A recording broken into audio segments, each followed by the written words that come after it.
Well, here's the location I chose to spend the night. It's the spot right here between these trees where I'm going to set up my shelter. I'll have a fire out front here somewhere.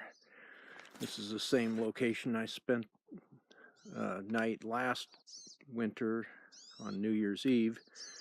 It'll probably be a little bit warmer today and not quite as much snow, but I'm going to go ahead and get my shelter set up now and scout out some firewood and stuff and just get things ready just for convenience. But I know from experience that if necessary I could come out here while it was dark using my headlamp and still do the same thing, so I don't really need to practice that right now. I'm just going to be kind of lazy and get it set up now, and then it'll just be kind of a relaxing evening for me. So I'll check back later once I get things set up. Alright, I have my ridge line up and my reflective emergency tarp, and now I'm getting ready to make the magic happen with the super shelter and take the painter's plastic and put it over. Once I have it fully enclosed, then I'll rig up my little sleeping platform to get me up off of the ground and round up some firewood, but off to a good start so far. Alright, there's the basic structure in place. Got the plastic up and clipped on there, and got a branch down at the bottom to hold the front of it in place. I just have the side temporarily closed up with a binder clip because that will be my entryway.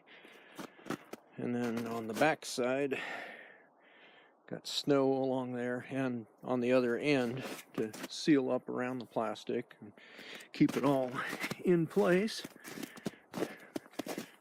And I don't know how well that shows up, but there's the other end there.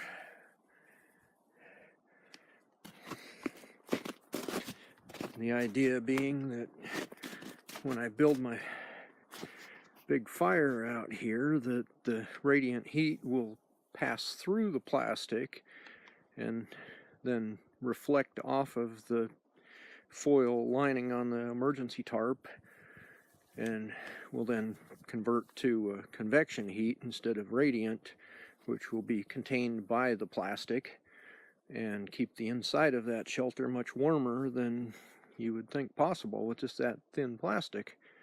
So we'll see how that works out tonight. Well, here's the basic framework of my bed. I still have to get the actual cot part of it out and put it on and see if it's going to all fit okay and how that works. But I know it's a little long right now. I can trim those side pieces to length and see how that works out in my shelter, but I think it'll fit pretty well. I finally got my bed rigged up inside my shelter. Took a little while. I had to adjust on the fly, but got it figured out, and hopefully it'll work well. I know next time I'll probably want to have a larger log for going across on the bottom, but I'll make do with this. It should keep me up high enough that along with the sleeping pad I'll be fairly comfortable. So anyway, now I can collect up some firewood and be all set for the night. I should have enough firewood for tonight as soon as I cut it. This was a dead tree that was hung up on that big one there, leaning against it. I was able to cut the trunk and drag the thing out until I dropped it. So now I'm just going to cut it into lengths and make a big old Siberian log fire. Alright, one more piece to cut and limb and haul over to the fire, and I'll have it all set.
Looks like some pretty nice fat wood on some of those broken off branches too, so that will help with getting the fire started.